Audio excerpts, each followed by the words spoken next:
নমস্কাৰ, আপুনি চাবলৈ আৰম্ভ কৰিছে SB অসম মিডিয়া।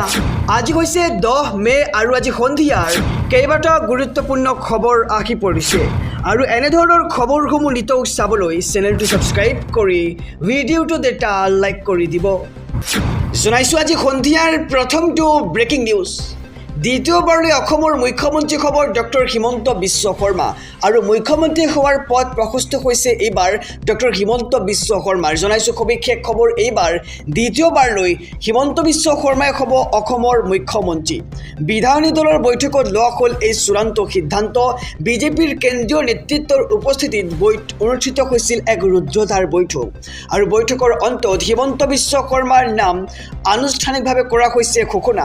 বিয়লি ৰাজ্যপালক চৰকাৰ গঠনৰ আৰ্জি দিছে NDA আৰু 12 মেত মুখ্যমন্ত্ৰীৰূপে শপত ল'ব হিমন্ত বিশ্ব শৰ্মাই। 9জন বিধায়কে প্ৰস্তাৱ দিছিল হিমন্ত বিশ্ব শৰ্মাৰ নাম। বিজয় গুপ্তা, ৰঞ্জিত দাস, অশোক সিংঘল আৰু অজন্তা নেওগসহ পীযুষ হাজৰিকা, ৰাজদীপ ৰয়, পদ্ম হাজৰিকা আৰু বিশ্বজিৎ দৈমাৰীয়ে মুখ্যমন্ত্ৰীৰ নাম প্ৰস্তাৱ কৰিছিল আৰু চক্ৰধৰ গগৈয়ে দাখিল কৰে প্ৰস্তাৱ। আৰু দ্বিতীয়বাৰলৈ অসমৰ মুখ্যমন্ত্ৰী হ'ব ডক্টৰ হিমন্ত বিশ্ব শৰ্মাই আৰু পুনৰবাৰ অসমৰ মুখ্যমন্ত্ৰী চকীত বহিব ডক্টৰ হিমন্ত বিশ্ব শৰ্মা। বিধায়িনী দলৰ বৈঠকত লোৱা হ'ল এই চূড়ান্ত সিদ্ধান্ত। বিজেপিৰ কেন্দ্ৰীয় নেতৃত্বৰ উপস্থিতিত অনুষ্ঠিত হৈছিল এক বিশেষ বৈঠক আৰু সেই বৈঠকতে ৰাজ্যৰ মুখ্যমন্ত্ৰী হিচাপে শপত ল'ব 12 মে তাৰিখত ডক্টৰ হিমন্ত বিশ্ব শৰ্মাই। জনাইছোঁ সন্ধিয়াৰ আৰু এটি ব্ৰেকিং নিউজ, ডাঙৰ খবৰ। তামিলনাডুৰ নতুন মুখ্যমন্ত্ৰী ৰূপে শপত গ্ৰহণ কৰি উদান্ত ভাষণ এইবাৰ শ্ৰী জোছেফ বিজয়ৰ। জনাইছোঁ সবিশেষ খবৰ, ৰাজ্যবাসীৰ বাবে কেইবাটাও ঘোষণা কৰিছে ছুপাৰষ্টাৰ বিজয় থালাপতিয়ে। সামাজিক ন্যায়ৰ বাবে কাম কৰি যোৱাৰ প্ৰতিশ্ৰুতি এইবাৰ তামিলনাডুৰ নতুন মুখ্যমন্ত্ৰী বিজয় থালাপতিৰ। এক আৱেগিক পৰিৱেশৰ সৃষ্টি হয় শপত গ্ৰহণ অনুষ্ঠানত। বিজয় থালাপতিয়ে শপত বাক্য পাঠ কৰোঁতে আৱেগত উচপি উঠে সমৰ্থকসকল আৰু এই যাত্ৰা একেবাৰে সহজ নাছিল বুলি মন্তব্য কৰিছে সমৰ্থকসকলে। আৰু হাই প্ৰফাইল অনুষ্ঠানটোত উপস্থিত থাকে ৰাজনীতিবিদ, চলচ্চিত্ৰ তাৰকা আৰু কেইবাজনো উদ্যোগপতি। কংগ্ৰেছৰ ৰাহুল গান্ধী উপস্থিত থাকে শপত গ্ৰহণ অনুষ্ঠানত আৰু একে শাৰীতে বহিবলৈ দিয়া হয় বিজয়ৰ প্ৰেয়সী অভিনেত্ৰী তৃষা কৃষ্ণন আৰু তেওঁৰ মাতৃকো। তামিলনাডুৰ নতুন মুখ্যমন্ত্ৰীক শুভেচ্ছা দেশৰ প্ৰধানমন্ত্ৰী নৰেন্দ্ৰ মোদীৰ আৰু সামাজিক মাধ্যম যোগে শ্ৰী জোছেফ বিজয়লৈ এতিয়া শুভকামনা দিয়া দেখিবলৈ পোৱা গৈছে। বিজয়ৰ মুখ্যমন্ত্ৰীত্বৰ কাল অসামান্য হ'ব বুলি আশা প্ৰকাশ প্ৰধানমন্ত্ৰীৰ আৰু তামিলনাডু চৰকাৰৰ সৈতে সামিল হৈ এতিয়া মিলেৰে কাম কৰাৰ প্ৰতিশ্ৰুতি দেশৰ প্ৰধানমন্ত্ৰী নৰেন্দ্ৰ মোদীৰ। তামিলনাডুৰ নতুন মুখ্যমন্ত্ৰী ৰূপে শপত গ্ৰহণ কৰি এইবাৰ উদান্ত ভাষণ শ্ৰী জোছেফ বিজয়ৰ। তামিলনাডুৰ নতুন মুখ্যমন্ত্ৰী ৰূপে এইবাৰ শপত গ্ৰহণ কৰিছে বিজয় থালাপতিয়ে। ৰাজ্যবাসীৰ বাবে কেইবাটাও ঘোষণা ছুপাৰষ্টাৰ বিজয় থালাপতিৰ। সামাজিক ন্যায়ৰ বাবে কাম কৰি যোৱাৰ প্ৰতিশ্ৰুতি বিজয় থালাপতিৰ। জনাইছোঁ আৰু এটি ব্ৰেকিং নিউজ, ডাঙৰ খবৰ। এইবাৰ নতুন মুখ্যমন্ত্ৰী হৈ বিজয় থালাপতিৰ ডাঙৰ ঘোষণা। প্ৰতিমাহে 200 ইউনিট ফ্ৰী বিদ্যুৎ পাব তামিলনাডুৰ জনসাধাৰণে। জনাইছোঁ সবিস্তাৰে খবৰ, এটি ডাঙৰ খবৰ। তামিলনাডুত এইবাৰ বিজয় যুগৰ আৰম্ভণি হৈছে। মুখ্যমন্ত্ৰী হৈ এইবাৰ বিজয় থালাপতিৰ ডাঙৰ ঘোষণা। তামিলনাডুত 200 ইউনিট পৰ্যন্ত বিদ্যুৎ সম্পূৰ্ণ বিনামূলীয়া দিয়া হ'ব। ৰাজ্যবাসীৰ বাবে ডাঙৰ সকাহ এইবাৰ থিৰুচি জোছেফ বিজয়ৰ। আৰু শপত গ্ৰহণৰ পাছতেই মুখ্যমন্ত্ৰী বিজয়ৰ সচিবালয়ত গুৰুত্বপূৰ্ণ নিযুক্তি। বিজয়ৰ প্ৰধান সচিব হিচাপে নিযুক্তি IAS বিষয়া সেন্থিল কুমাৰ আৰু দ্বিতীয় সচিব হিচাপে নিযুক্তি IAS বিষয়া লক্ষ্মী প্ৰিয়াক। আৰু মুখ্যমন্ত্ৰীৰ কাৰ্যালয় অধিক শক্তিশালী কৰাৰ লক্ষ্যৰে এই পদক্ষেপ দেখিবলৈ পোৱা গৈছে। আৰু তামিলনাডুত বিজয় যুগৰ শুভাৰম্ভণি হৈছে। মুখ্যমন্ত্ৰী হৈ বিজয় থালাপতিৰ ডাঙৰ ঘোষণা। তামিলনাডুত 200 ইউনিট পৰ্যন্ত সম্পূৰ্ণ বিনামূলীয়া বিদ্যুৎ প্ৰদানৰ প্ৰতিশ্ৰুতি এইবাৰ বিজয় থালাপতিৰ। 2026 বিধানসভা নিৰ্বাচনত কংগ্ৰেছ দল পৰাজয় হোৱাৰ পিছতে এইবাৰ গৌৰৱ গগৈৰ প্ৰথমটো প্ৰতিক্ৰিয়া আহি পৰিছে। তেওঁ কৈছে যে কংগ্ৰেছক অসমৰ ৰাইজৰ কংগ্ৰেছ দললৈ ৰূপান্তৰিত কৰা হ'ব। জনাইছোঁ এটি ব্ৰেকিং নিউজ, ডাঙৰ খবৰ, নতুন ৰূপত আহি আছে এইবাৰ কংগ্ৰেছ দল। পৰাজয়ৰ পিছতেই গৌৰৱ গগৈৰ প্ৰথমটো আৰু দৃঢ় সংকল্প। আমি নতুনকৈ ৰাইজৰ কাষলৈ যাম বুলি মন্তব্য এইবাৰ গৌৰৱ গগৈৰ। ৰাজ্যজুৰি এক বৃহৎ জনসংযোগ অভিযান কাৰ্যসূচী আৰম্ভ কৰিব এইবাৰ কংগ্ৰেছ দলে। ৰাজ্যৰ পৰামৰ্শ লৈ আগুৱাই যাম বুলি মন্তব্য এইবাৰ গৌৰৱ গগৈৰ।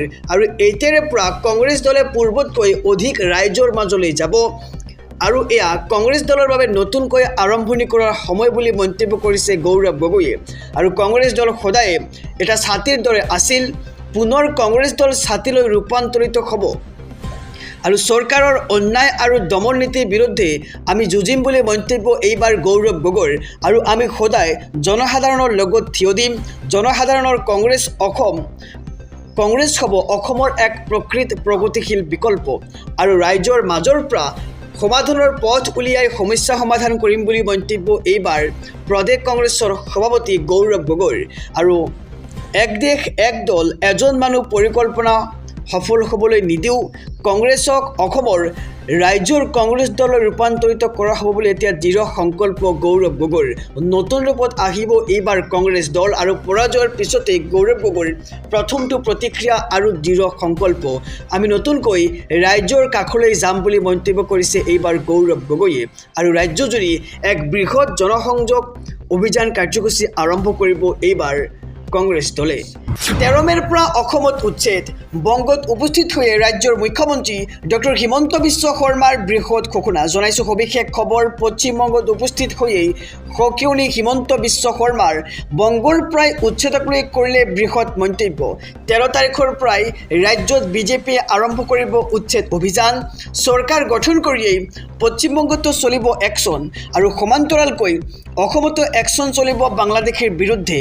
বংগৰ সীমান্ত চিল কৰা হ'ব বুলি ঘোষণা হিমন্ত বিশ্ব শৰ্মাৰ। আৰু সীমান্তৰ প্ৰৱেশ বন্ধ কৰি অসমত থকা বাংলাদেশী খেদি পঠিওৱাৰ হুংকাৰ। আৰু 12 তাৰিখে চৰকাৰ গঠন কৰিয়েই একশ্যন আৰম্ভ কৰিব 13 তাৰিখত, এনে মন্তব্য কৰিছে এইবাৰ পশ্চিমবংগত উপস্থিত হৈ হিমন্ত বিশ্ব শৰ্মাই। আৰু বেদখলকাৰীৰ বিৰুদ্ধে চলিব এতিয়া বৃহৎ উচ্ছেদ অভিযান। চৰকাৰ গঠন কৰিয়েই শান্তি ঘূৰাই অনাৰ সংকল্প হিমন্ত বিশ্ব শৰ্মাৰ। আৰু এইবাৰ পশ্চিমবংগত উপস্থিত হৈয়েই সকিয়নি ৰাজ্যৰ মুখ্যমন্ত্ৰী ডক্টৰ হিমন্ত বিশ্ব শৰ্মাৰ। জনাইছোঁ আৰু এটি ব্ৰেকিং নিউজ, ডাঙৰ খবৰ, আহি গ'ল নতুন নিয়ম। চৰকাৰ গঠনৰ পাছতেই ৰেচন কাৰ্ডত কিদৰে অন্তৰ্ভুক্ত কৰিব নতুন সদস্যৰ নাম। এই মুহূৰ্তৰ খবৰ জনাইছোঁ এটি ব্ৰেকিং নিউজ।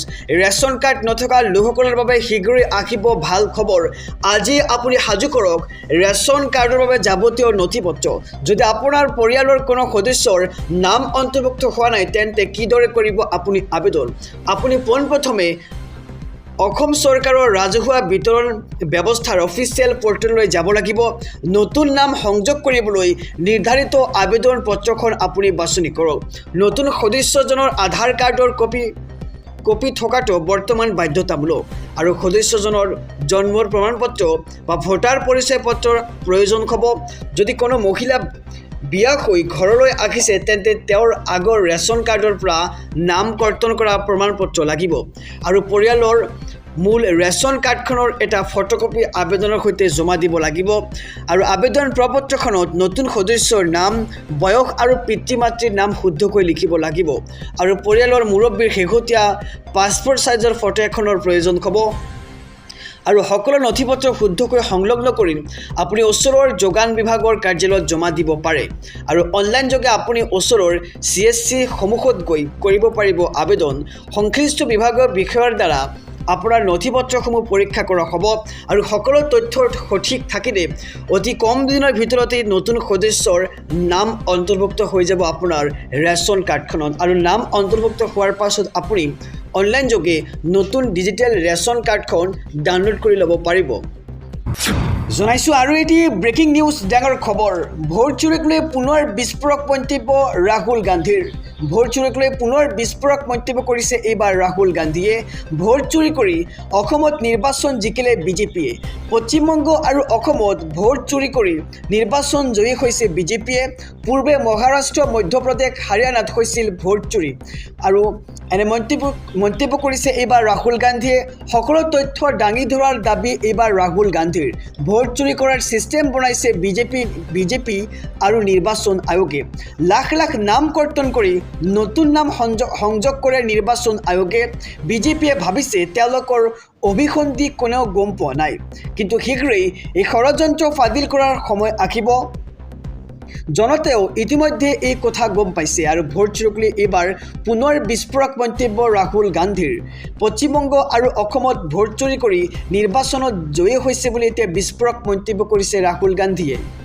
জনাইছোঁ আৰু এটি ব্ৰেকিং নিউজ ডাঙৰ খবৰ উচ্ছেদিতৰ ঘৰ বাৰী আৰু মাটিৰ ব্যৱস্থা কৰিব বদৰুদ্দিন আজমলে শিক্ষাৰ্থীৰ পঢ়া শুনাৰ দায়িত্ব ল'ব বদৰুদ্দিন আজমলে আৰু এইবাৰ এনে মন্তব্য কৰিছে AIUDF প্ৰধান বদৰুদ্দিন আজমলে উচ্ছেদিতৰ ঘৰ বাৰী আৰু মাটিৰ ব্যৱস্থা কৰিব আজমলে উচ্ছেদিত পৰিয়ালৰ ল'ৰা ছোৱালীৰ পঢ়া শুনাৰ দায়িত্ব ল'ব আজমলে সমগ্ৰ অসমতে উচ্ছেদ বন্ধৰ দাবী এইবাৰ বদৰুদ্দিন আজমলৰ ব্যক্তিগতভাৱে সকলো পৰিয়ালৰ শিক্ষাৰ্থীৰ সম্পূৰ্ণ দায়িত্ব ল'ব বদৰুদ্দিন আজমলে উচ্ছেদৰ বিৰুদ্ধে আদালতৰ কাষ চাপিব বদৰুদ্দিন আজমলে অসমত এইবাৰ উচ্ছেদ কৰে জীয়াই থকা মুস্কিল হৈ যাব বুলি মন্তব্য কৰিছে বদৰুদ্দিন আজমলে আৰু ফু মাৰি সকলোকে শেষ কৰাৰ হুংকাৰ বদৰুদ্দিন আজমলৰ চৰকাৰ গঠনৰ পূৰ্বেই এইবাৰ উচ্ছেদৰ চৰম বিৰোধিতা বদৰুদ্দিন আজমলৰ আৰু উচ্ছেদিতৰ ঘৰ মাটিৰ ব্যৱস্থা কৰিব বদৰুদ্দিন আজমলে উচ্ছেদিত পৰিয়ালৰ ল'ৰা ছোৱালীৰ পঢ়া শুনাৰ দায়িত্ব ল'ব আজমলে সমগ্ৰ অসমতে উচ্ছেদ বন্ধৰ দাবী বদৰুদ্দিন আজমলৰ